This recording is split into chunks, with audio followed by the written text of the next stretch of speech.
More of a question than a comment. Some family members that were in my family when I had family around me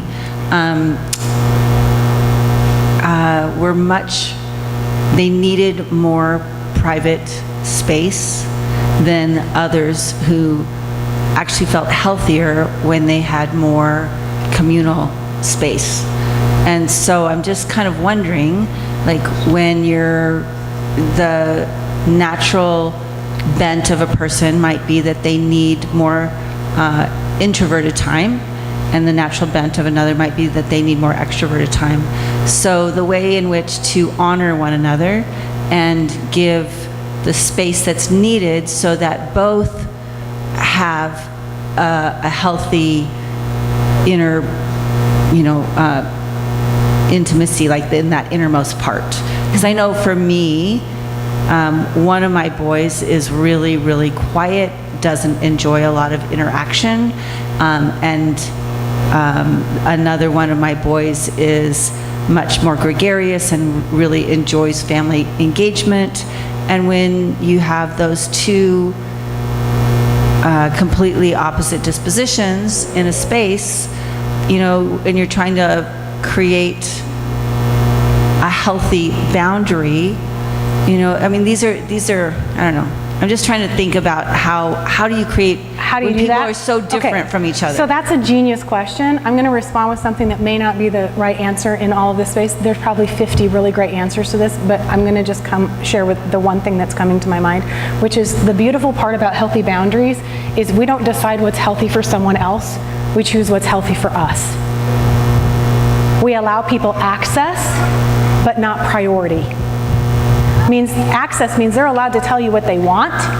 They're allowed to be in tune with their own wants. They're allowed to communicate all of those things. But we don't determine for other people what they need. That's up to them. We determine what works for us. And if we continue to try to navigate in our relationships, trying to determine the needs of others, that's when we're codependent. Our radar is so high for what other people, and then we try to solve everybody else's problems. And that makes a powerless person. That makes them powerless, and it puts us into a rescuing role. So you have to determine, what is it you want? What do you want? In fact, this is a really funny thing. When Greg and I were realizing that God had given us a revelation of who He is that we were to steward, in fact, we'd been given a bunch of prophetic words about that, like that we'd been given a thing to steward, which is Him. We were like, okay, what's that going to look like? Now, I honestly thought all my life it was going to be that I would go and visit places and speak. I would share, people would think that was great, and I'd leave. And they'd have to deal with all the people part of it, right? And then I'd go home. This is what I thought.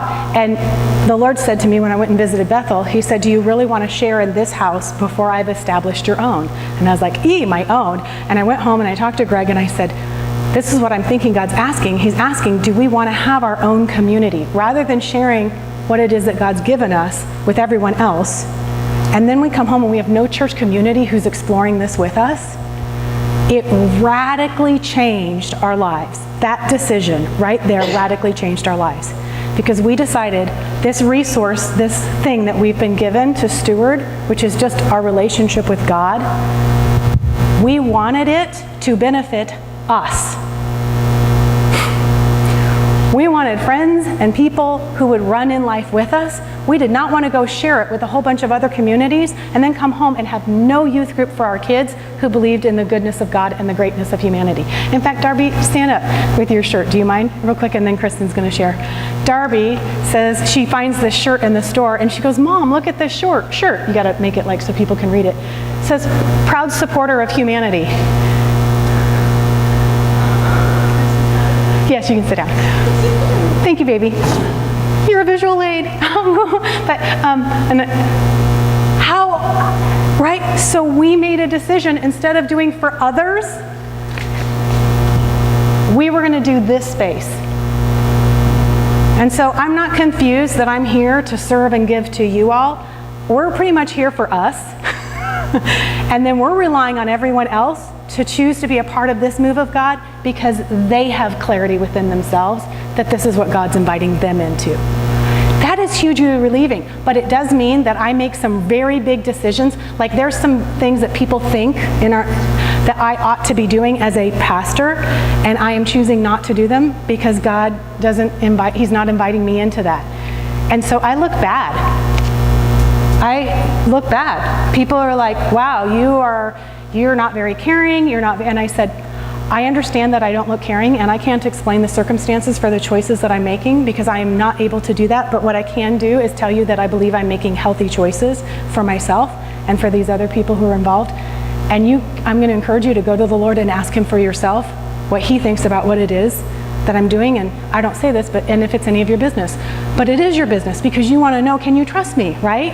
So, but I have learned how to look bad, and I'm okay with it. I am super, super okay because you know what? I lived the rescuing life where everyone thought I was the greatest thing ever, and it's exhausting. And it takes all of your resources and it puts everybody into this space and you have no health. So I am willing to look bad in order to have health. And then I am encouraging other people to ask the Lord for themselves so that they can discern for themselves. And only them and God will know whether or not that was actually, and by the way, I could be wrong in that decision and I'll be okay with that too. Yay! I mean, this little girl's growing up. Okay, Kristen. So Anne's question, yeah, I was like, oh, we have the same situation in our home. And so my 8-year-old comes home from school and she goes to her room for a solid hour and no one is allowed to go in her room. But then your question or your answer kind of threw me off because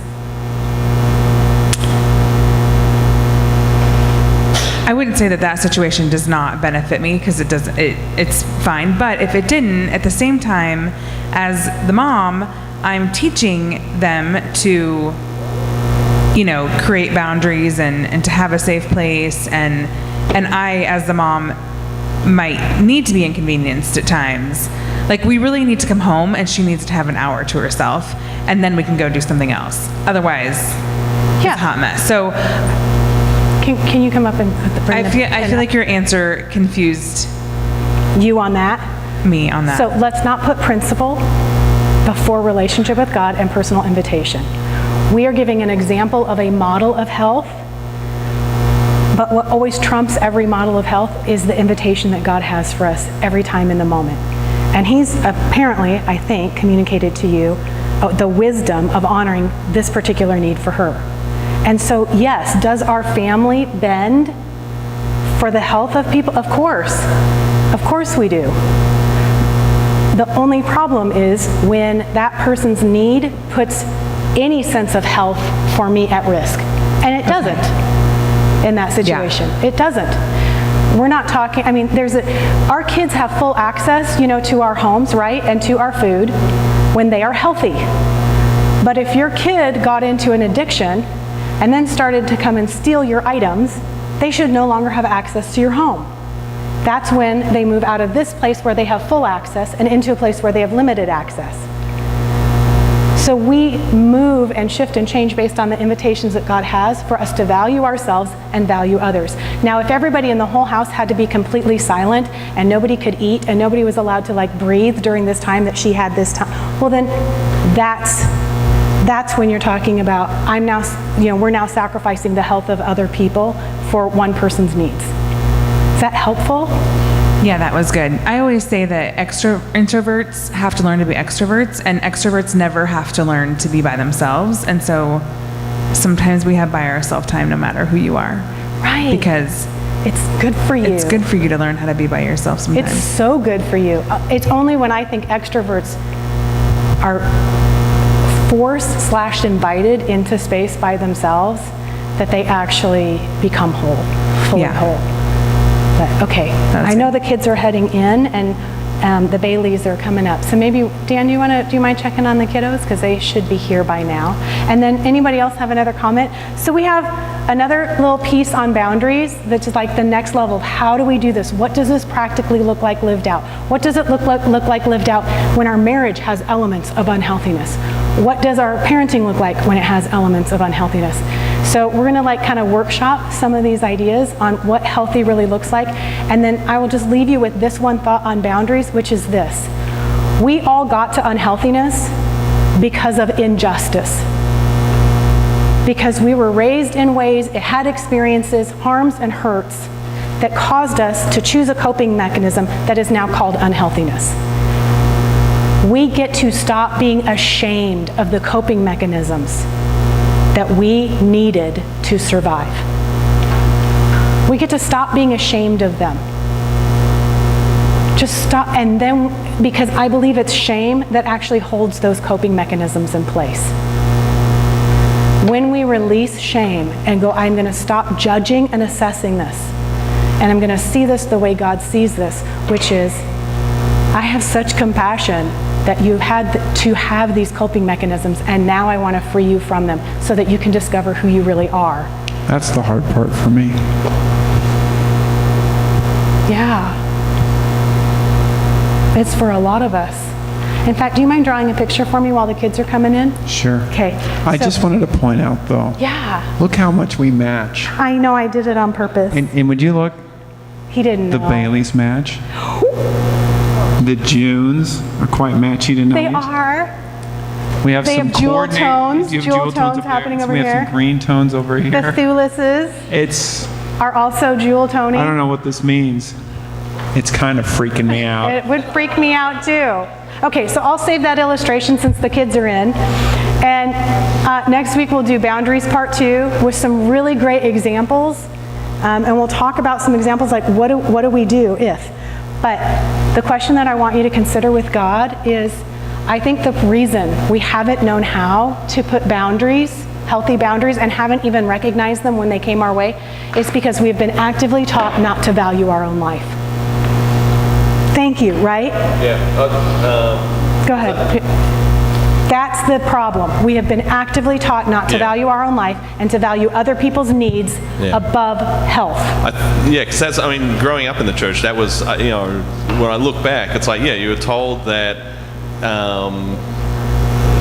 well, you know, the real scripture, you know, greater love hath no man, but really the way it was presented to us was, yeah, you should basically give people whatever they want, and yeah, that you have no value, and the ultimate kind of goal almost is to devalue yourself and allow people to abuse you to the point of death, Yes. at which point we'll call you a martyr and say, oh, you're a hero of the faith. Yeah.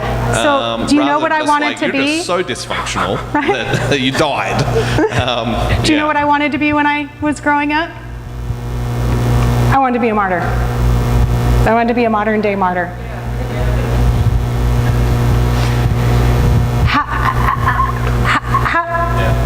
I know.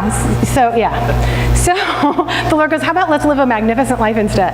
How about that? How about we contribute that to humanity? So, okay. Bailey time. Yep, Bailey time. So we both have nothing. Like you explained that. Both at our If you have nothing, then you should go with the idea you had. Yep, do it. You sure you don't? I feel like Hey, if we're gonna take risks, let's have risks that like are really bad. yeah. Let's just go. Yes, I'm sure, do it. I feel like you Take the mic. know what No, you don't have it. no, I'm trusting the Lord with you guys. Like, I believe that your ability to hear the Lord is magnificent, so I think we should go with that. I like this idea.